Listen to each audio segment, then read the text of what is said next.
Previously on Miss President. Caroline Nganga and Coletta Kwama, please stand up.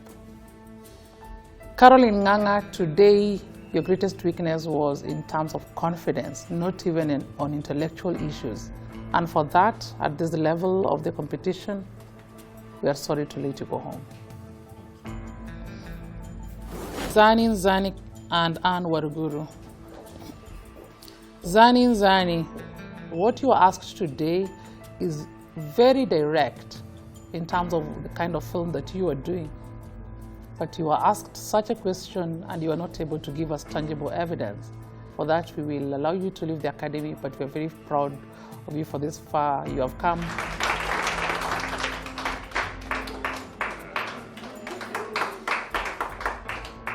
The next team we have is Emily Mwangi and Bright Star Kasioka. Emily, we will have to let you go home. You have got a very good style of leadership. You listen and you also share. And that's one thing we like about you, despite the fact that today you didn't share what you knew on the table. And next is Nancy Nzisa and Caroline Chege. Nancy Nzisa, you are doing something very noble within your community. However, today you forgot that foundation that brought you into the academy. For that reason, we will let you leave the academy. Caroline, your journey in the house started at a very high note. You have this one more chance to go back to the Caroline we saw during the auditions and make her better. For that, we'll leave you in the academy.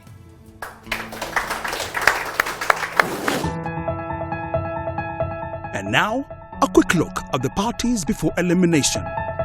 Remember, somebody from each party will be going home tonight.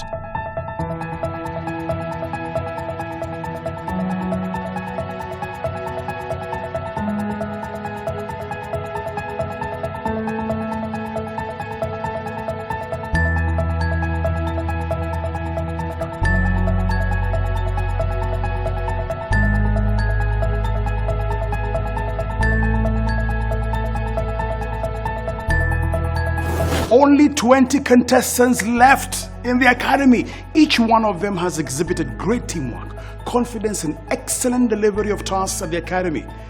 Is this good enough? Or are the judges and you at home expecting more from them? The bigger question, however, is this: are we as a country ready for a female president? The top contestants' understanding, capability, and strength of character will be tested as they continue on this path.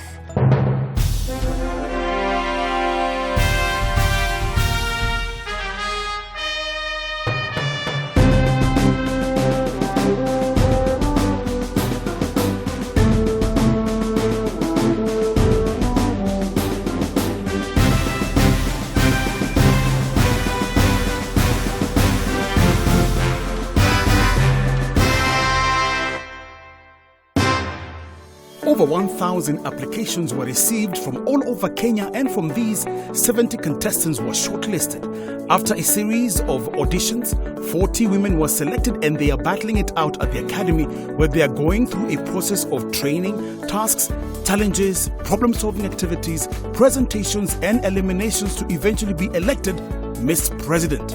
The candidates are divided into 4 groups as leadership doesn't work in a vacuum. Leaders are required to work with people from all walks of life. While working within these groups, the contestants will be tested on their ability to lead or work as a team. You can be sure that at every stage of this competition, you will be at the edge of your seat as these capable women try to convince the judges and you at home why they should make it to the next stage of the competition. Here are the counties that are represented by the remaining contestants.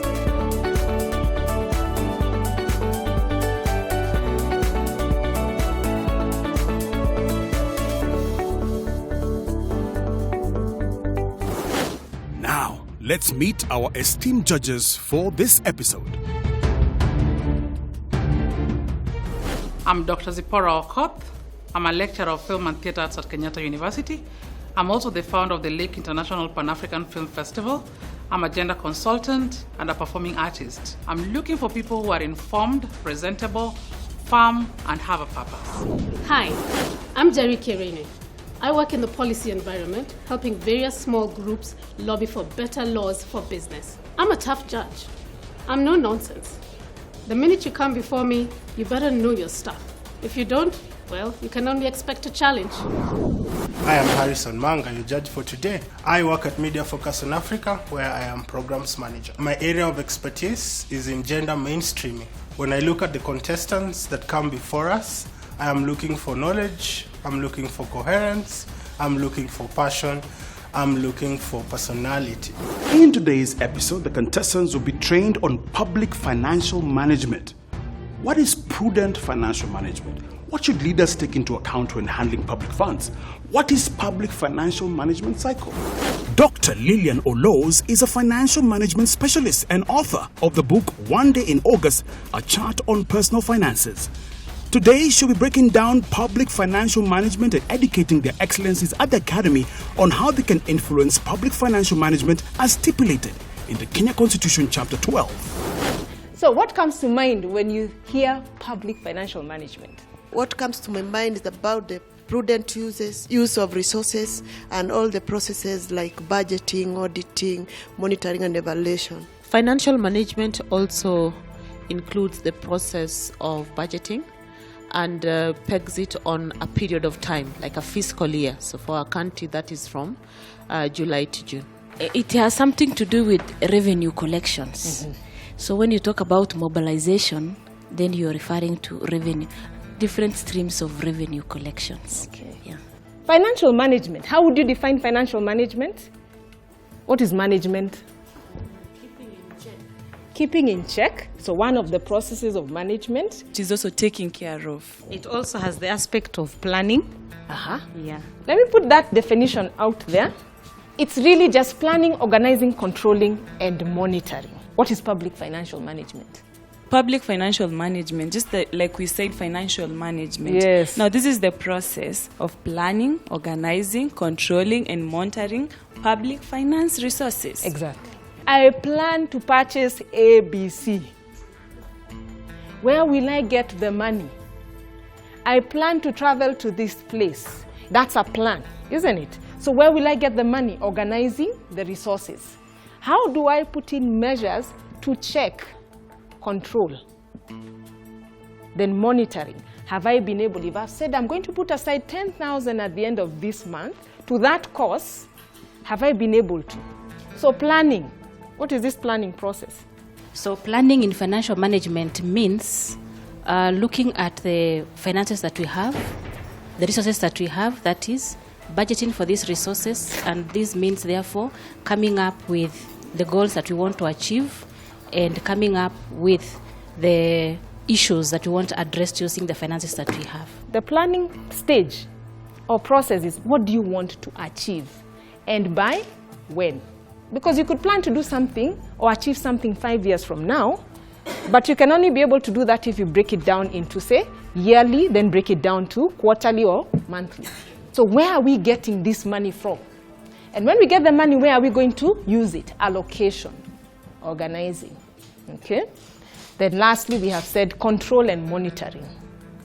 So control, the monitoring usually is the audit, coming to check were things done as they should have been done. So let's see how that relates to what we have here, our guideline, which is Chapter 12 of the Constitution that talks about public financial management. Chapter 12, just in summary, has 7 parts. Starts with the principles and framework of public finance. In summary, what are these principles?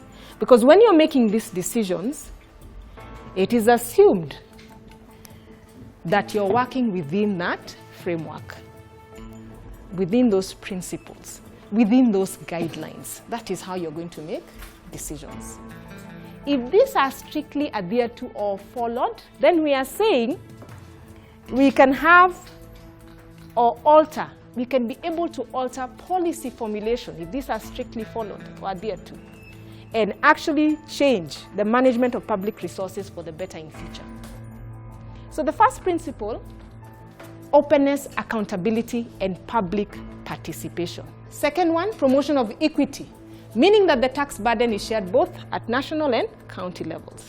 Then public expenditure that promotes equitable development and addresses marginalized areas and groups. Equitable sharing of debt benefits and burden between current and future generations. We are going to demystify this. Prudent and responsible use of public resources. What 3 words can you just use to give us those guidelines? Thank you. I would say equity in allocation and expenditure of the funds. Accountability. Accountability. What does it mean to be accountable? Your Excellencies. Openness, transparency. Openness is the transparency, yes? Yes, you're not hiding anything. Yes. The common thread you see about these principles, equity. Public expenditure that promotes equitable development and addresses marginalized areas and groups. Because what was happening before? Because this appears in this new constitution. What was happening before? Why do we need this as a principle? Were we not addressing the marginalized areas and groups? These groups called marginalized or minority are people who are living in marginal areas. And in terms of development, they are very far away from what other communities have achieved. So that is why they are making, the government through the implementation of the constitution, are making deliberate efforts through affirmative actions to be able to bring them up or develop them to be able to reach the level in which the other Kenyans are at the moment of implementation of the constitution. So that we are equal. So that we are all equal. The common threads here are the equity, accountability. Accountability. Are you responsible? Openness, transparency. Whenever there is an issue running, we say, oh, we need to know what this person has. What are their assets? Where did they use those funds? The openness, the transparency, and public participation. These are all provided for there. So the question to ask is, how can we participate? And that is there. The thing is to actually participate. We are saying the government borrows today for a particular purpose. But we are saying the current generation will enjoy that purpose and will pay for that loan, isn't it? And future generations as well will also pay for that loan, say assume it's long term, if it was 20 years, 15, 30, okay, because you have long-term bonds. They'll also pay for that loan, but they're also enjoying the benefits, the purpose for which the monies were used for. So you want to ensure it's equitable, so that it's not them who are paying for what we are enjoying. My question was, there is a lot of equity written and equitable. Yes. So when it comes to gender, in the decision-making tables, are women sat at the top of the table for them to not be just theoretic, equitable, but truly equitable? I think it goes back to public participation, involving the voices of women at the very ward level in terms of getting their voices heard. Just agreeing with Honorable Caro, the problem becomes when you want to do things and you want to ensure that everyone is included, but you have not heard the voices of the women or the groups that are vulnerable from the beginning. So now that presents a problem in then getting their inputs heard in terms of the planning and even the budgeting. When it comes to public participation, where women have an opportunity to air what they think is not working because of there is lack of public participation preparedness. So they go there, and a lot of times you'll find the male voices drowning the room. So it means they go away without their voices heard. Most people, not only women, most people don't know. And the few who know will be there participating. And those will be taken as the voices of the greater community they come from, where that may not be the case. I'm sure if you did a research, a large percentage is because they do not know that they can actually participate. Then the question is, once they know, is then how can we participate? Then if the how is not working for them, how can we change this so that our voice is heard? Because there are several forums for participation. So since Janet has requested for one last word in there, one last one. I just want to appreciate the issue of equitable development. Yes. For sure, there's a slogan from Turkana County whereby you say, I come from Turkana, naenda Kenya. because we were, for 50 years we had been marginalized. But we want to appreciate that devolution is real, and this issue of the new constitution has really done us good. And as Turkanas, it will be another London soon. We'll not be saying we are from Turkana going to Kenya. Equitable development. From Turkana. So that brings us to the end of today's session. Thank you very much, Your Excellency.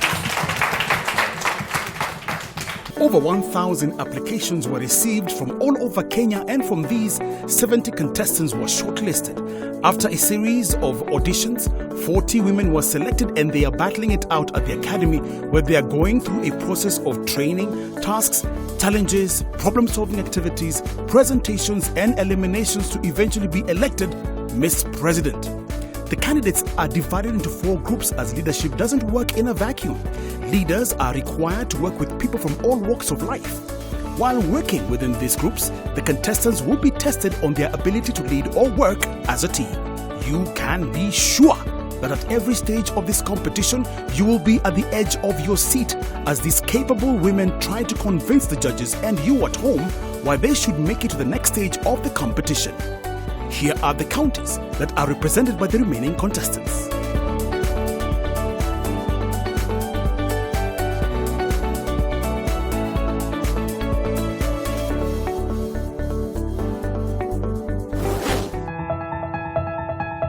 And now, a quick look at the parties before elimination. Remember, somebody from each party will be going home tonight.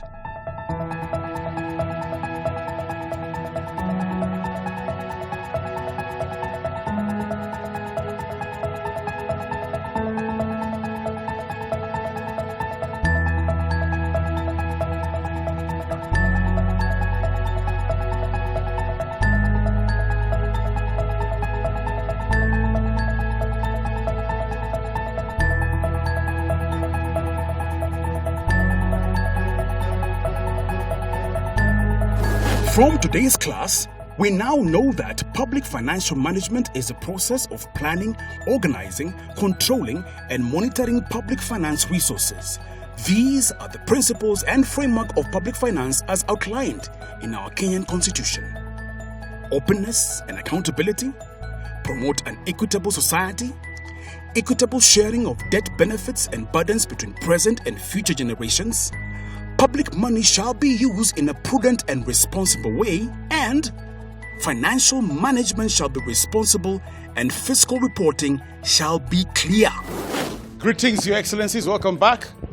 So I want to call back Mwalimu and the judges to come and then give the task. So judges, Mwalimu, tupige makofi tafadhali as they come in.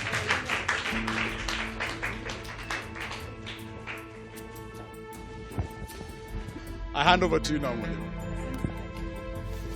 So the assignment is that every group is expected to establish a public finance management standing committee to provide strategic guidance on public finance management matters to the government.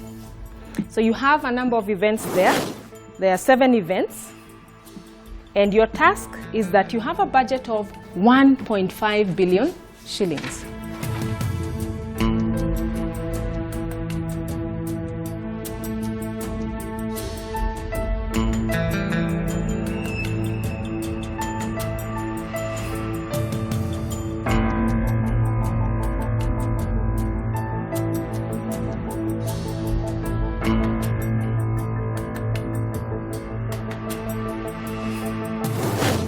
Distribute the funds in a way that promotes public financial management.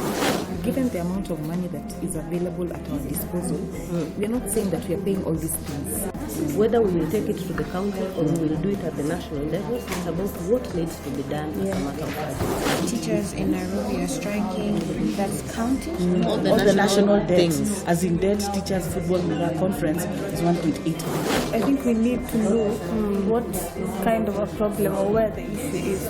We can already pick out elements of what Mwalimu wants us to find. The parties have finished their discussions and are ready to present. One party has decided to have 3 spokespersons present, while the other 3 have chosen 1 representative each. Money we give them, they should account to us. How come they say The principle that guided us in allocation of the funds for this task was the principle of prudence. Prudence in management of the finances of the public. We were told that nurses were striking because there were issues of corruption, and so we decided we were not going to allocate them any funds. Instead, we were going to interrogate that issue. The government debt, we decided we were going to facilitate it fully, considering the fact that we had only 1 month that and the debt was going to be due. Education, we decided on a negotiation process with the teachers, and so we gave them 250 million instead of the 500 million that they required. The national team, we decided to facilitate them with 100 million shillings as they required. The flooded manhole, we decided to give half the amount, considering it was a procurement process that was going to go on, and so the other funds would be allocated later. And then on food security, we also looked at the issue of variation of budget. We decided that we were going to give them 250 million shillings out of the 300 million they required. And so in total, we were able to allocate the whole 1.5 billion with a deficit of 600 million. And for Miraa farmers, we said we were going to facilitate the process of bringing them together. And so that was not an issue or a mandate of the national government to actually facilitate in the budget process. So under Section 7 of the Public Finance Management Act, when it comes to matters of national planning and budgetary allocations, is actually handled by the National Assembly.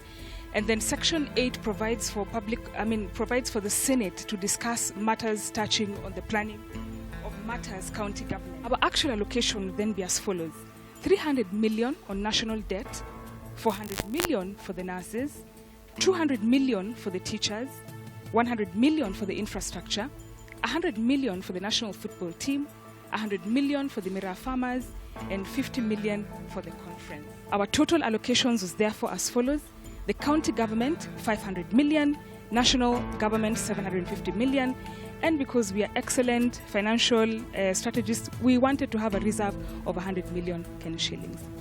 Our first priority that we looked into was teachers, and for our allocation, we decided to allocate 500 million shillings. Our second priority was the nurses.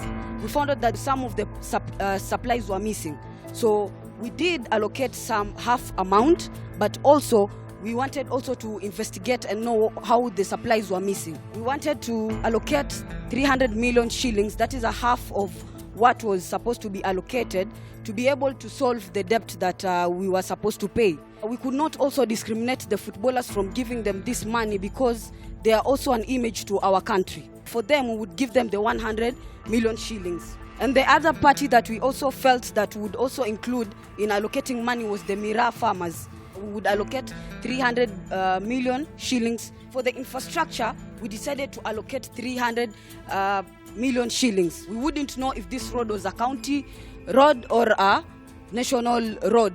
The officials who were supposed to attend a international conference would not allocate money to them, but would allocate it to them next year, with the reason being we feel at the moment right now it was not a priority. We formed a studying committee to look into the best way to allocate the resources that we had, given that we had 1.5 billion to allocate to different tasks. The football team identified poor planning that was evident in the unpaid allowances, and then the nurses strike in Mandera County. The issue is also on poor control. Food security is also poor planning by the committees in charge of the conference. The teachers' strike is also on poor planning. Miraa farmers' findings and to identify what exactly happened.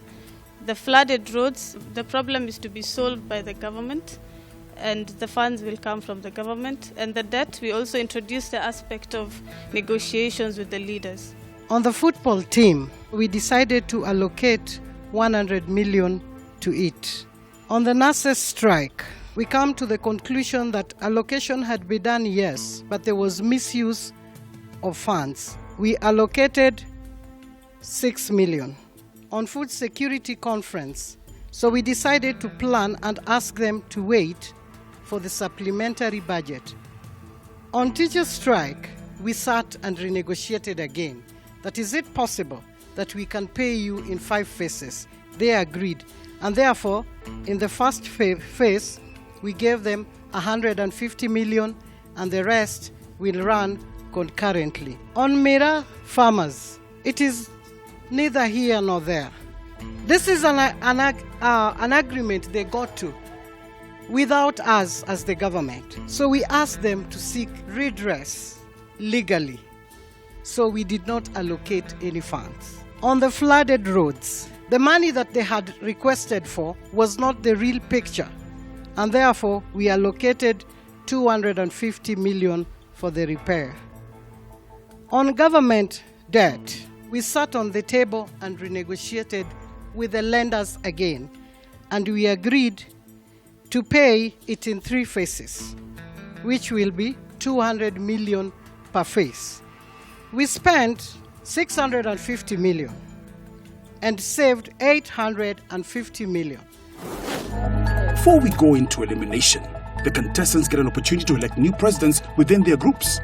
The new presidents are supposed to ensure there is cohesion within the groups, and any conflicts arising are immediately and effectively resolved. These are the presidents elected by their parties for this episode. Okay, so it is now nomination time. So you have 5 minutes to think about who you're going to nominate. Everything that we try to just bring to the table that was different could not be taken. You cannot have monopoly over information and how we deliver. She's really trying, but at this juncture, she needs more time to grow into this. She misses out on actually listening to another person's idea and kind of infusing it in a project. I think she has a communication problem, so she tries to say something but in a rough way.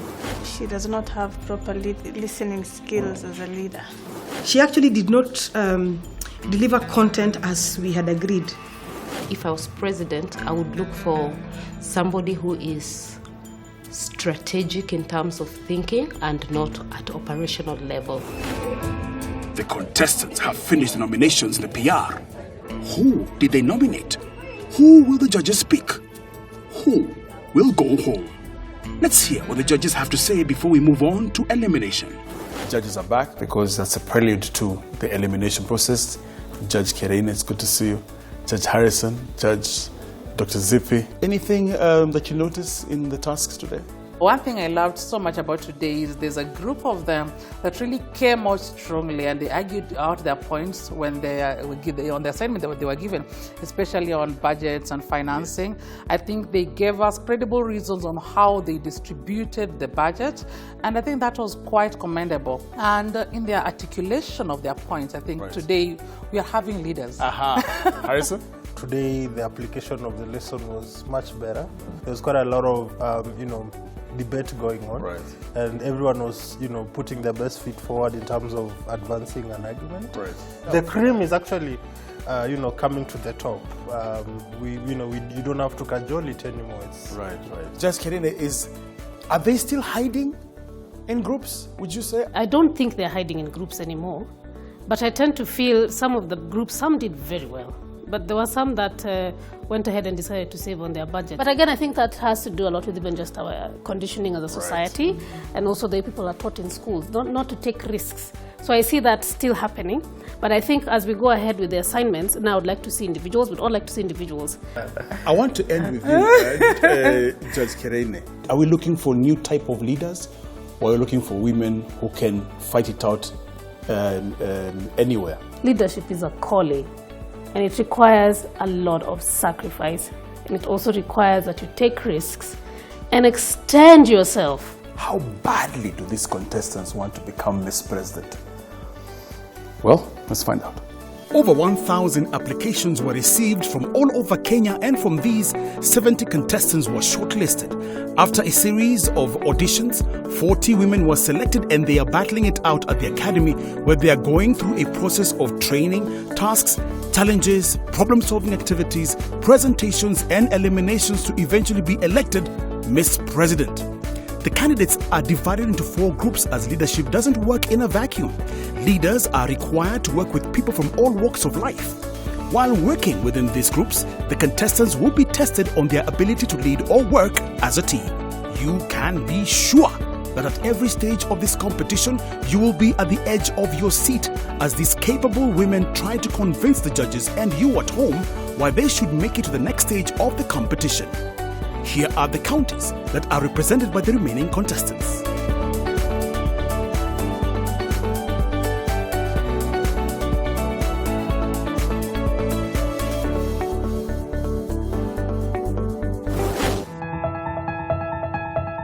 And now, a quick look at the parties before elimination.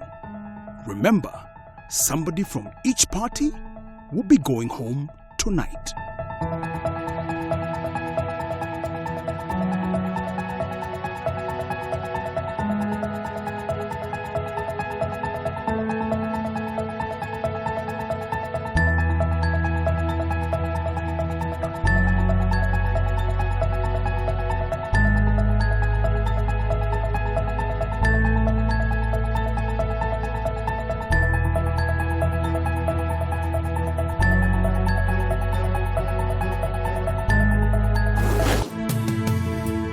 We have come to that moment when 4 people will be going home.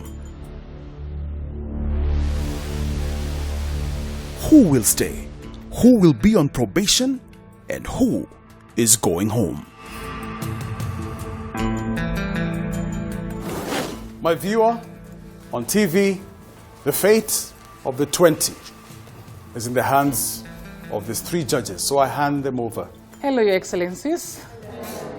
Before we proceed, I'd like to request all those who are on probation to stand up.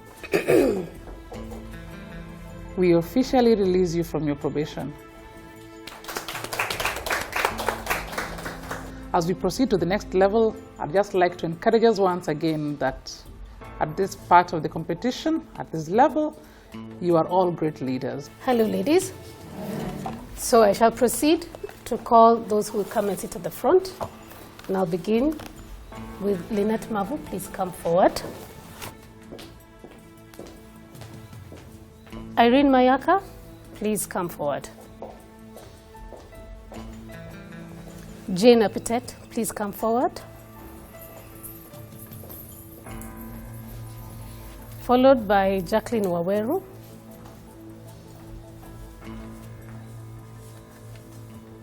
Coletta Kwana, please come forward.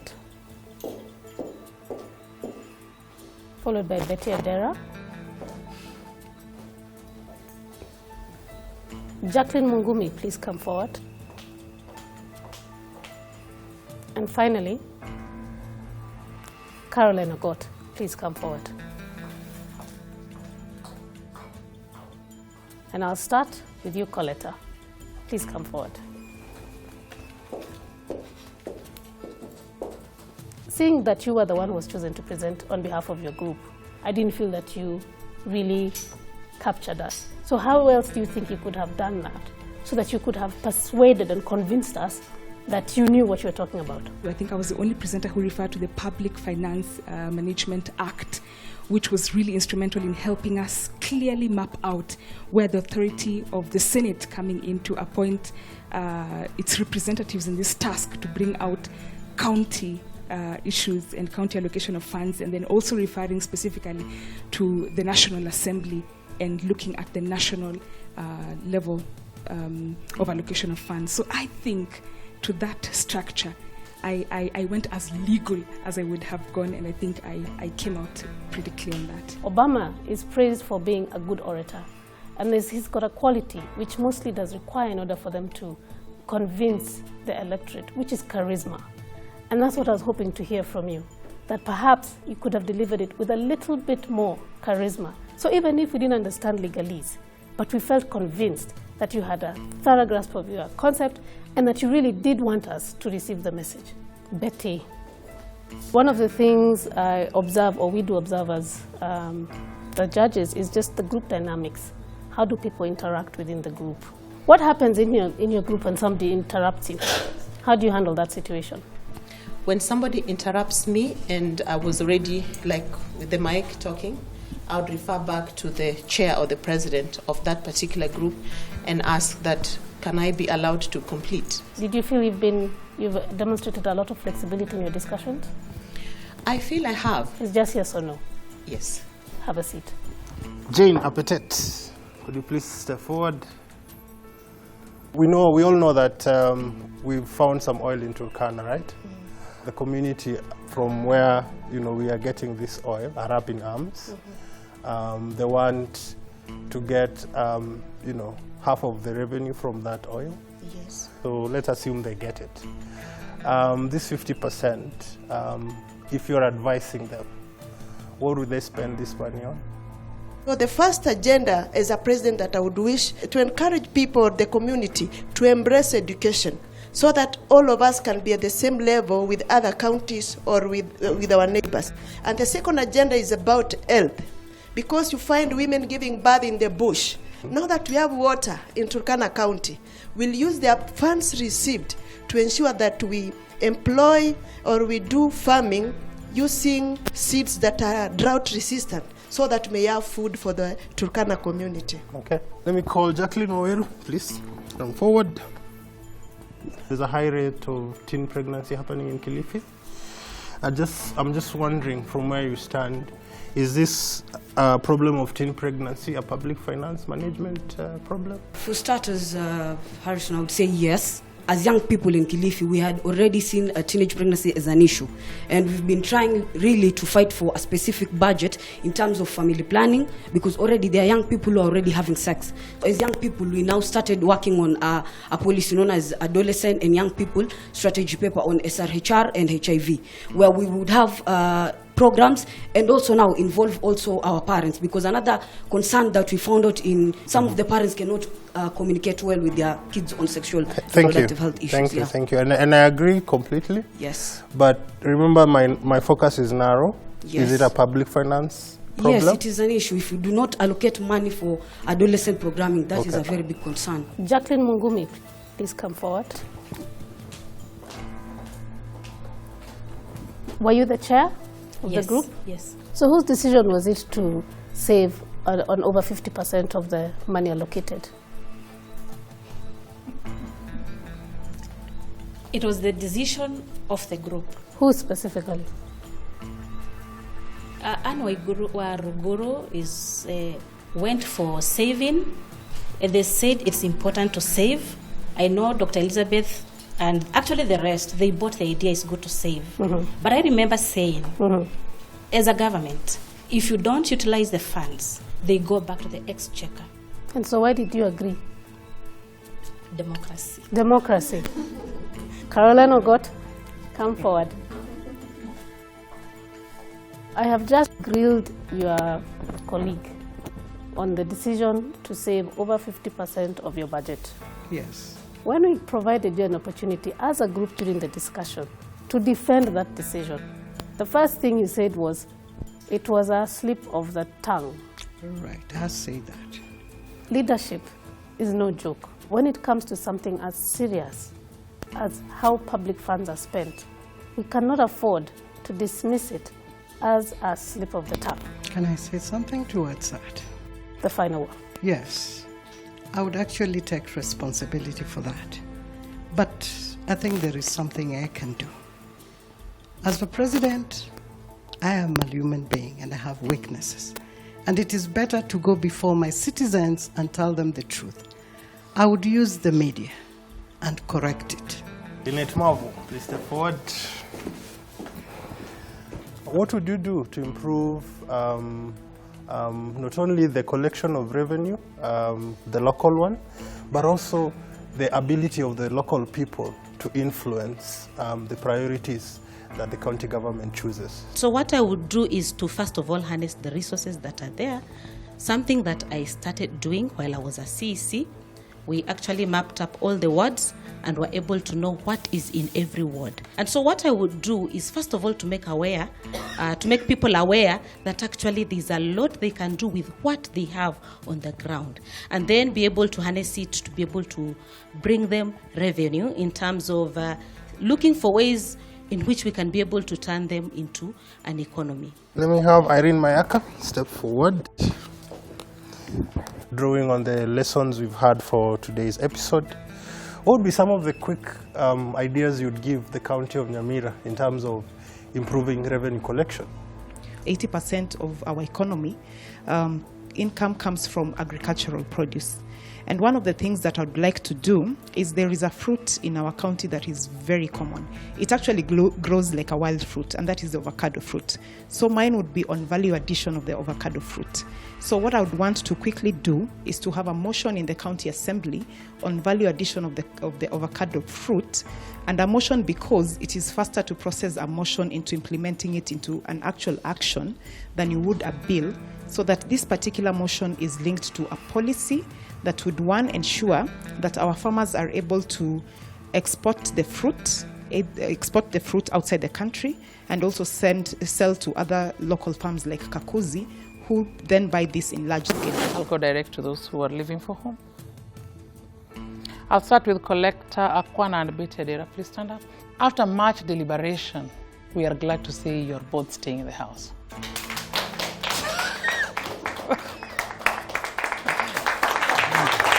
You can go have your seat.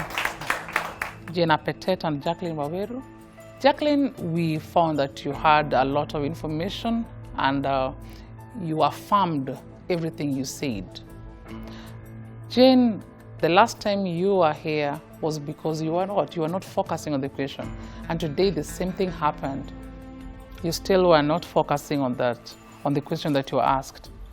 And for that reason, Jane, we will let you leave the academy. But we are very proud of the person you have become.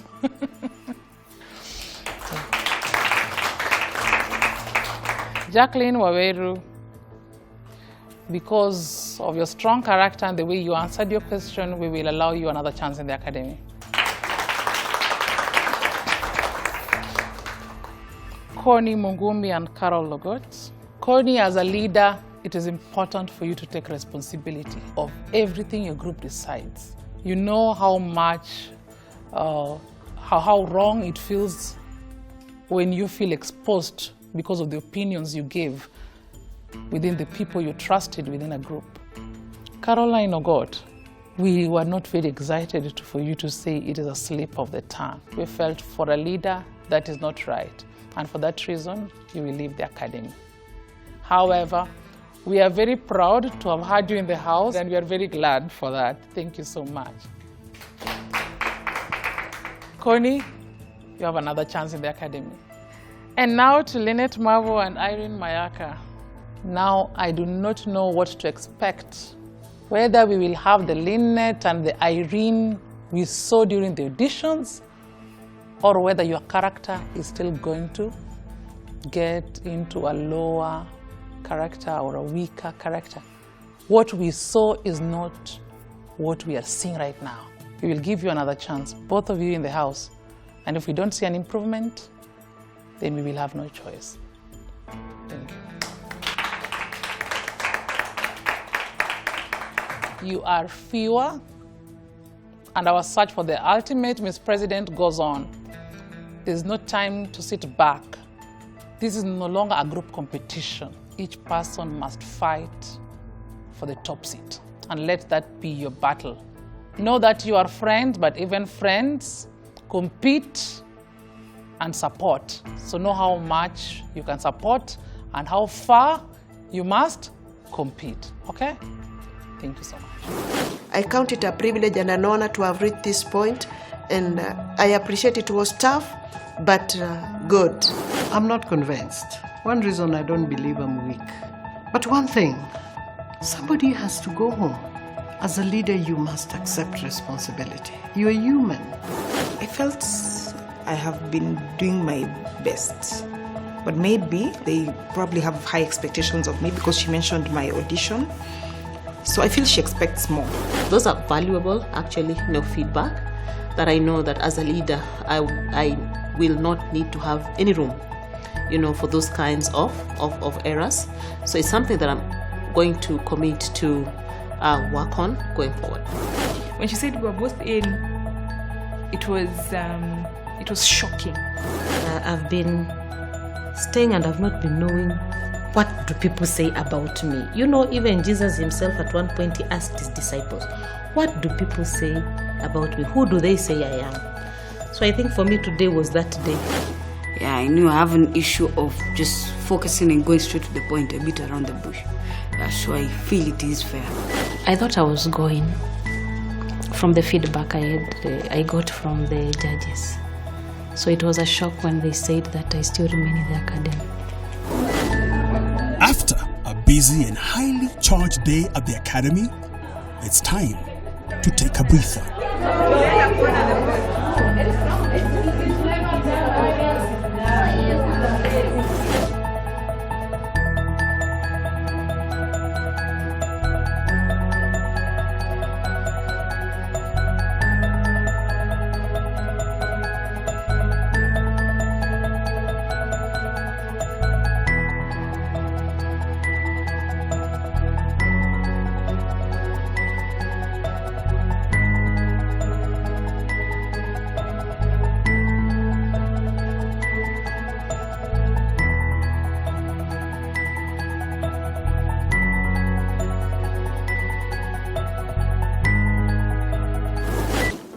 Nothing worth having comes easy. It is said, na Kiswahili tunasema mtaka cha mvunguni sharti ainame. This is a story of the contestants who are still at the academy as they continue with this grueling journey to the top. I can only imagine how much harder each individual needs to work because all the ladies proceeding to the next stage clearly mean business. They are all equally capable to be Miss President, and I'm excited, just as you are, to find out ni nani anachukua hii kitu. Skiza, you have any thoughts, opinions, comments, bets? At media_focus into your Twitter handle, at Media Focus on Africa, Facebook, at Media Focus on Africa, Instagram. Wise words from Maya Angelou. Nothing will work unless you do. Don't miss out on the next episode of Miss President, where another fascinating topic will be tackled, followed by tasks to test the skills of the contestants.